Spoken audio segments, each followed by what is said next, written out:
This is the Brave New Coin Crypto Conversation, hosted by Andy Pickering. Hi everyone, Andy Pickering here. I'm your host and welcome to the Crypto Conversation, a Brave New Coin podcast where we talk to the people building the future in the Bitcoin, blockchain and cryptocurrency space. My guest today is Joel Dietz. Joel is a technology entrepreneur who was an early contributor to Ethereum. He was the founder of Swarm Network. Joel is an author and researcher of blockchain network topologies and swarm intelligence and Holonic philosophy, which is the evolution of jurisprudence and data-driven approaches to innovation and smart city data architecture. And Joel is working on ArtWallet, which is a new smart wallet for NFTs. Lots to talk about. Welcome to the show, Joel. Very happy to be here today.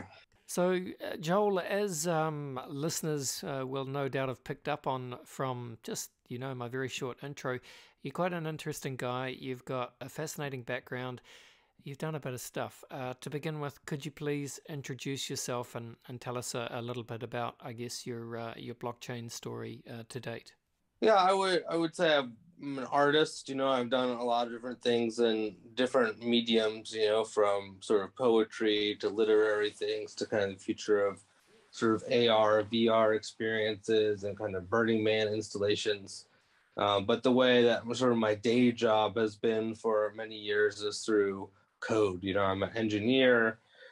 I've built a lot of systems, for different clients and, the enterprise software, et cetera, space for years and years. And I got involved in blockchain really the day that Ethereum white paper came out, because I thought that what Ethereum could do was just really exciting. And I was really excited about DAOs and the future of organizations and how that would shift over time. And so that's driven really a lot of the different things I've done. And so I've kind of just basically helped start many different projects kind of over the years, from kind of getting MetaMask off the ground to, Swarm to, now kind of ArtWallet stuff.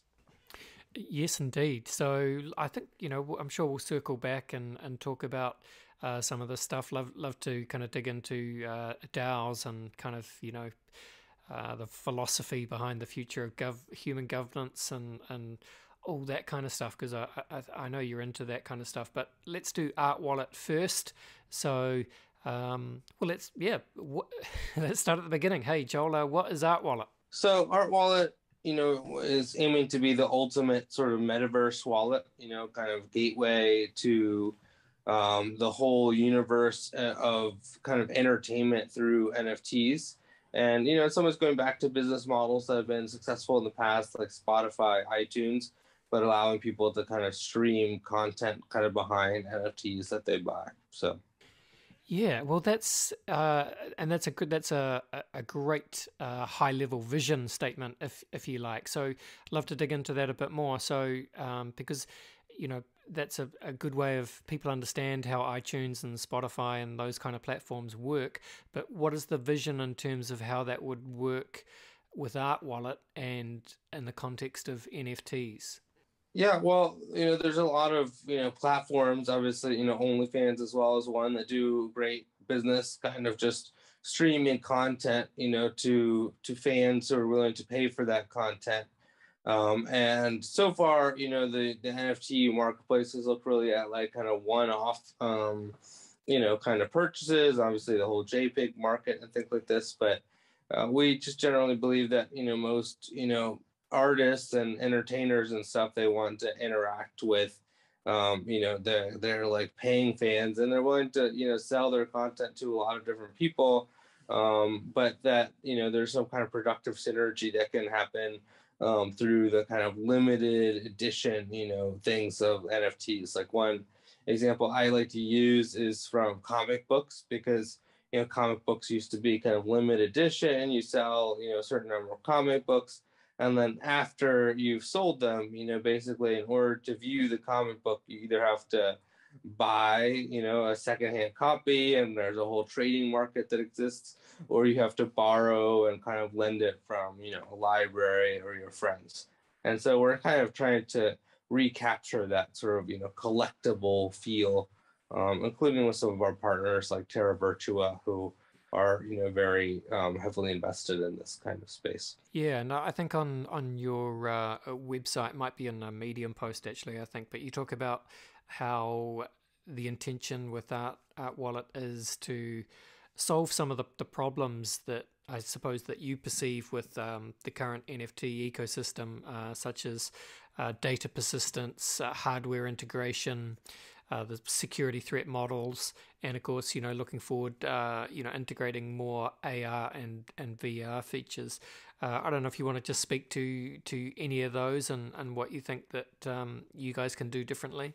Yeah, we went through, the NFT marketplace and wallet world pretty extensively early on. Just even myself saying, if I was going to have and make a big NFT collection stuff, what are the features I would like to have?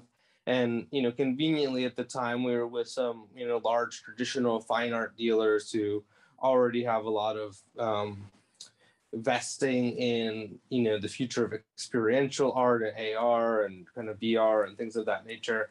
And there were just a lot of features that were missing.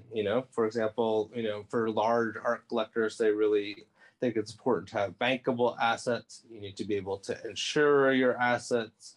You need to be able to kind of appraise them coherently, and and these things all kind of, you need to be able to have perpetual guaranteed access to the data, which is, one of these things that people don't like to talk about in the whole NFT, kind of world. But, even going back to early Ethereum days, there was this much larger Web3 vision of basically, communication, storage, and, the sort of smart contract layer.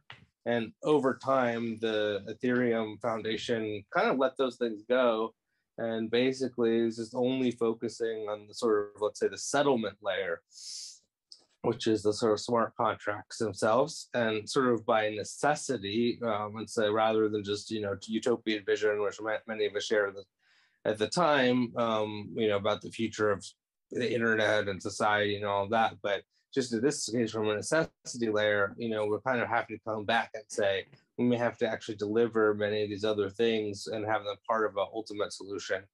And there's multiple ways that can happen. Sometimes for guaranteed data persistence. If you're in the enterprise side of things or whatever, you have like guaranteed uptime. Guaranteed contractually, obligation on some part, and you can build those things in, and some of them are unsolved problems, in blockchain right now. There are things that people have talked about for many years, and sometimes they avoid talking about because, that as pretty much anyone in the NFT space who knows anything, if the, rug were pulled out from any of these NFT marketplaces, basically people would lose access to all of their, punks or whatever other, art objects and stuff like that. It's very far from that today. Yeah, I mean, that's right. There is that, just the centralization risk of one of those platforms falling over or something going wrong overnight and people losing access to their NFTs. Various people working on, various different solutions to that, of course. But, also like the sort of the display problem with NFTs, right? And I know that there are various platforms where you can set up your own online gallery, and that's getting easier and easier. But it's just like, it should be much easier just to be able to display your NFTs in a home environment or even a gallery environment, right? On on the big screen or some kind of digital frame, stuff like that. That seems a given. Yeah, and I think a lot of the enthusiasm around NFT space, happened, during COVID, and people were kind of locked up and things like that. And now that that's sort of opening up again, I think the physical display and galleries and things like that is becoming more important. I'm here in Dubai right now. Expo's starting very soon. We have a lot of partners here that do the high-end digital sort of signage for the high-end art gallery displays. And so, we've been in conversation with OpenSea and, many other platforms about exactly that. How can we make this delivery of the hardware, including, very high-end kind of museum quality displays, very easy and for the kind of end user. So there are still some, kinks to work out there, but, I think through our interactions with the hardware vendors and providing that kind of intermediary software layer, we're going to be able to have something that's really kick-ass. Nice. And I think you hinted at it earlier, but you talked about NFT content rental, or essentially being able to rent an NFT, and talking about that as a new primitive in the market. So that's interesting. I mean, that's and obviously, it's possible now to fractionalize an NFT among multiple holders or investors. But talk me through. I mean, I can think of a couple myself, but talk me through the NFT rental idea. What are some use cases or scenarios where that would be a solution that's needed? Yeah, and the idea kind of came up early on. Partially through like some kind of famous, rappers who, unfortunately, I can't name their names, but they want to, use this system to do content, and so we're building it. And it's basically like, imagine, I want to just auction off my, my album or something to, my 1,000 whatever true fans, and then just only sell that kind of limited edition. So then you basically have like that album is only going to exist 1,000 copies, and you can be guaranteed that, if you really want it, you can, get a copy. And then this is also especially cool for like up and coming new artists. Then, over time, as people other than those 1,000 people want to listen to the music, stream it, play it, for the normal things like on commercials or streaming, that basically they have to pay for that access to the people who own the albums. So it would be kind of a rental market would emerge, payable in our sort of own One Art token, for listening and kind of streaming that content. I mean, it doesn't necessarily have to only be audio. It can be, other types of audiovisual content or whatever. So that basically that buying the album isn't just I get this album because I want to listen to it myself, but then kind of an investment opportunity for anyone else who thinks that audio content is going to have perpetual value, which as a way for people who are, enthusiastic fans or discovering of like up and coming new talent has a lot of potential, because you could go out and, catch like some cool new artist that, is going to grow and become very successful. And then basically you would have an access to almost like the lifetime of the revenue of that, artist based on that like album content. So it's kind of a new marketplace dynamic, and no one's done it yet, and so there's some, again, kinks to kind of figure out around it. But I think that, as a dynamic for the future of, let's say, even just say like music distribution, it has a lot of potential. Yeah, nice. And it makes me think, Joel, as we record today, the Met Gala was earlier today, and I don't know if you saw, but I saw on Twitter Alexis Ohanian, if that's how you say his name. He's like a tech kind of founder guy, and I think is he married to Serena Williams? I think he went with Serena Williams to the Met Gala, and he was wearing a CryptoPunk, a kind of on his lapel, and it's it's the JPEG of the CryptoPunk that he'd bought for Serena. But quite cool to see, a CryptoPunk on someone's tuxedo at the Met Gala, and you could sort of see, you can imagine a world in which, say, you're like a famous rapper or something, and you're going to an event like this, and you want to rent a CryptoPunk for the night or something like that. It's totally makes sense, right? Yeah, 100%. And, there are models. I mean, the Louvre uses it or whatever, but, for fine art gallery display stuff as well, to be able to put something up in your museum. And it's just a kind of a known thing. But, I think the NFT space is definitely moving in that direction.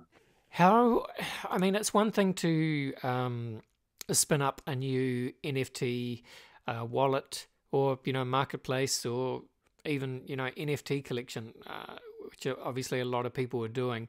The difficulty, of course, is building a community around it or getting that initial user traction so you can grow exponentially, if you like. So, with that in mind, how do you compete with the likes of, well, I don't know if there's much competition in the NFT wallet space. There's a bit, but I mean, MetaMask are just kind of the de facto, just because they're MetaMask, right? And look, I know you had a key role in the early days of MetaMask, so maybe you can speak to this. But how do you compete, or not even compete, but how do you get that initial traction? Yeah, I mean, one of the things we're looking at, and I'm also partner in kind of 101, which is sort of the leading celebrity agency for doing NFTs. So we did the Mike Tyson drop recently, which broke some OpenSea records. I think it was like 17 million in primary and secondary sales over the launch weekend. And we have just, a lot of people basically that have existing fan bases that are coming into the NFT space and looking to do things. And I think that, my goal is to basically, provide a good service for the fans of these artists and something that they would want regardless of the whole NFT flavor, so if it's playing the music and like some kind of Spotify type things, then obviously crypto people can participate, and it's the kind of whole standard NFT excitement, but it can also just be something for, let's say, like a normal fan that they're going to completely get the concept and use it accordingly. So in that sense, I don't feel a strong competitive urge because I like competition, so I'm not going to say it's not competitive, but I think we're kind of broadening the scope in some ways of what the NFT marketplace is, and we're providing features that aren't really found in any existing wallet, and in some ways go beyond what most people's concept of a wallet would be anyways, So in that sense, I think the more feature rich it becomes and the more kind of just, accessible for streaming, like that, it'll be kind of very successful in its own right. And in that sense, like, I think MetaMask will continue being very successful as well. So I don't think we're going to really like prevent any other wallet from being successful. No. All right, so build it and they will come. All right, well, maybe just to finish off on ArtWallet then, Joel, anything else you want to share about what you guys are doing? And please speak to, I suppose, the roadmap for delivery and go live and where you are on that roadmap. And I understand you're doing an IDO as well. Is that part of the plan? Let us know. Yeah, exactly. So we have a IDO coming up in October. I don't think we're allowed to announce a partner just yet, but I think it'll be like 150K live at the kind of TGE. And basically, we built this token with this kind of, rental and kind of other access layer kind of dynamics, so we can kind of engage our community, which has been growing quite quickly. And sorry, was there another part to that question? Oh, just, what's the, I suppose the timeline of all this? Yeah, so from the token standpoint, the sort of token generation event is mid-October. So, yeah. All right, makes sense. All right, what else shall we talk about, Joel? I saw you tweet. You sent a tweet a few days ago where you said that I see blockchain tokens, also commonly referred to as cryptocurrencies, but you said, I see blockchain tokens as a cinema ticket or stock certificate on a political ideology. You're participating in someone's version of utopia, and many people have a slightly different version of what their ideal utopia would look like. I mean, I know what you mean, but I thought that was quite an interesting way of putting it. Yeah, tell us what you mean. Yeah, I mean, it's going through different phases, and in some ways, maybe that's less true today than it was, 5 years ago. But, in the kind of very early version, let's just say when Ethereum was distinguishing itself from Bitcoin, it was very polarizing and ideological. I mean, a lot of people said Ethereum was a scam and said all kinds of mean things about Vitalik. And, obviously I was participating heavily on the Ethereum side. So I was, defending the vision of Ethereum. But, there at some level, the reason why people feel such strong opinions and things can be polarizing is because it is a kind of political statement at some point, including obviously the nature of the money that we use, which is already kind of, once you start studying it, can be quite a contentious thing. So once you start deciding like, hey, do we have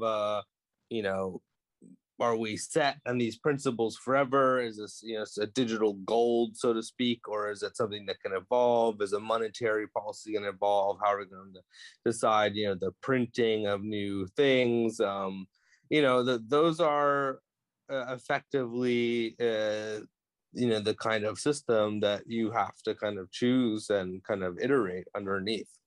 So, and to some degree, the way that, other systems have differentiated themselves is usually on a similar kind of motif, that of what they really want, especially like the persistent ones, because there's a lot of blockchains that come and get a lot of hype and go and then disappear. But I think the reason why, people, and to some degree, I would say the same thing about myself, even though I'm not working for the Ethereum Foundation anymore or anything like that. The reason I'm still working in this space broadly and the kind of things that Ethereum pioneered when it comes to smart contracts and stuff is really like, I say ideological, but yeah, like strong belief in the way that the future of society can evolve, with these type of technologies, and that it's going to create sort of a net positive change in, the broader sense of how we know society. Yeah, nice. Well, and that kind of leads us nicely into, I suppose, everything from governance to DAOs to swarm intelligence and network topologies. So, you talk a lot about your ideas here. Just love to hear anything. Well, paint us a vision, I suppose, from your perspective on how all these things play out into the near future. Yeah, this is kind of like a medium term, but one of my, most exciting projects is looking at the, future of simulations and kind of urban design and how it evolves, including kind of the data dashboards behind smart cities and being able to plan, kind of the evolution of these things, which is a pretty cool thing, but generally speaking, a little bit underdone. Like there's no real product out there that provides that kind of ability to simulate the evolution of a city under certain circumstances, or if you had a city, itself, whether small or large, say, hey, if we put 3 McDonald's here, how is this going to affect the traffic levels or the obesity levels or the happiness of people? Like, just generally speaking, the urban planners of today, or whatever you want to call them, the mayors, the governors, etc., are a little bit playing blind. It's very like speculative, or just driven by market dynamics. Like, oh, McDonald's will give us this amount of money, so we're gonna do it, which doesn't always work out, the best for citizens. So they don't tend to look past the next election cycle. That's kind of unfortunately the case with most politicians. Yeah, absolutely. So, well, and that's speaking to democratic systems, right? But then there's all kinds of other competing systems out there, right? That are not democratic, and have their own kind of mandates and mechanisms for kind of enforcing their control. Some of which are, working reasonably well right now. So, in fact, where I've been living, mostly Dubai, is a hereditary monarchy, right? It's like the last largest, but kind of pretty well operating, hereditary monarchy.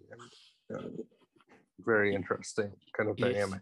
Yeah. And well, let's just finish off on this then. So, Yeah. you know, how does this relate to, you know, I mentioned in the intro, so I think we need to just briefly cover it.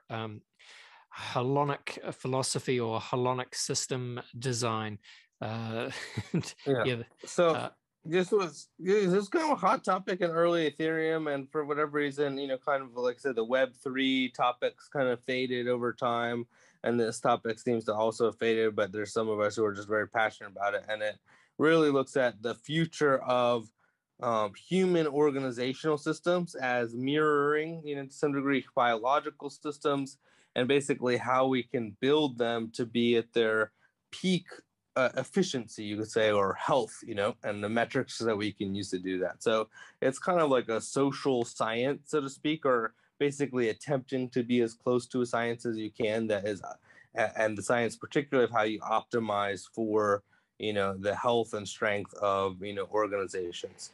And there's a few quirks to this, but this is why we're in the simulation stuff is very exciting in that sense, because, you know, with a blockchain backend or whatever, you can kind of simulate the, you know, macro ecosystem as it evolves. So that's like what swarm intelligence is from a like more professional implementation system. You basically build a simulation through user agent modeling that then basically has all the different network participants in it, and you can see how it's going to evolve in different circumstances and where it reaches like a stable system state and equilibrium, which, you know, you can, this was what got me excited about blockchain originally, is because you can basically create a kind of petri dish for some kind of macroeconomic conditions, and then you can see how it evolves or how, you know, healthy it is by any kind of metric. Awesome. All right. Well, let's go to a very quick break, Joel, and then we'll come back and we'll have some fun. We'll finish off with the very famous crypto conversation hot take round. In today's crypto market, the team at Brave New Coin are the sector's leading builders of custom crypto indices. BNC's powerful indexing engine draws on Brave New Coin's premium data to calculate high-frequency intraday and end-of-day indices for a wide range of index products. BNC's custom indices help you to gain exposure to the crypto assets class and track your performance against the market without having to become a stock picker. Brave New Coin's custom indices team delivers experienced consultancy, premium data, and trusted calculation. Contact BNC today to find out more. All right, we're back, and I'm with Joel Dietz. Joel is working on, well, lots of things really, including the NFT ArtWallet. But look, Joel, I like to finish each crypto conversation podcast with a quick round of rapid fire crypto conversation hot takes. Are you up for it? Sure. All right, just want your hot takes, quick, snappy answers. Joel, roll the music. Here we go. Joel, where would you say that you sit on the Bitcoin maximalist to multi-coin opportunist spectrum? I think I've become more maximalist over time. Basically, I think that blockchain should only exist if there's a very coherent need for the features of that blockchain relative to what already exists. And if there's no really compelling need, you should work on an existing project. Yeah, makes a lot of sense. Great advice, but lots of people will not heed it. Nevertheless, Joel, what would you say is your firmest conviction crypto opinion? That, you know, lots of blockchains will go to zero, and so you should stick with the ones that have real value. Yeah. Okay. Well, we've done Bitcoin then, and kind of altcoins, I guess. What's your current hot take view of Ethereum and where Ethereum is at? I think, you know, Ethereum has struggled a little bit with kind of managerial kind of efficiency on the kind of delivery project, but it's still, you know,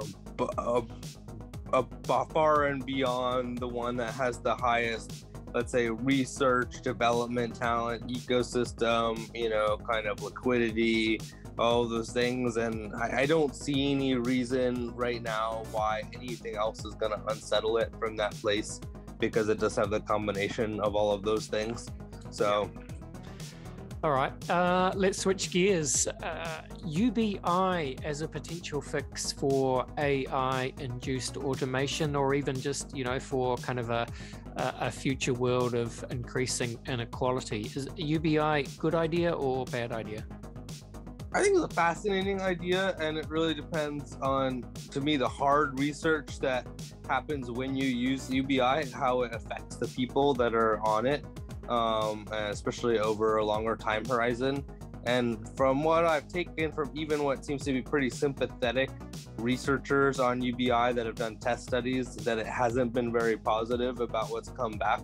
And I assume it goes back to the kind of standard things of, indolence and people just stopping doing things and being less, losing their interest in, taking on other activities when they don't have to go out of the home and get a job or what have you.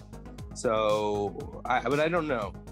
And really, many of these, things I consider to be societal experimentations, even when there's like a massive enthusiasm wave around them at this particular moment in time. But you really need to have controlled research experiments and hard data before you can really decide. For sure. All right. Well, Bill Gates famously said that we tend to overestimate what we can accomplish in 2 years and underestimate, Joel, what we can accomplish in 10. So anything you like here, NFTs, blockchain, Ethereum, what does it look like in 10 years' time? Well, I basically started the whole real asset on a blockchain thing and IP management and, whatever. The sort of Harvard, MIT legal conferences, many years ago now, I guess early 2015. And I think that was totally a thing where I thought we could solve it right then. And it's been a very longer process, but I still believe ultimately that, IP rights management and, property titles and all these things are going to be done in a blockchain type of context. And it's going to be a massive opportunity. And I'm still sticking it out basically until that world finally arrives. It's nice. I like it. All right. Well, on a similar note, sci-fi author William Gibson, of course, said that the future is already here. It's just not evenly distributed. Can you think of an example, Joel, of the future being here right now, but most people just aren't really aware of it? You mentioned, DAOs and drones as something that we talked about our early Ethereum stuff quite a bit too. But yeah, the technology exists right now for you to run, a drone nation where the drones talk to each other and kind of communicate, and then create some speculative dynamic around, even some defense contract that they use for each other to, if one drone is attacked, then the other drone will defend.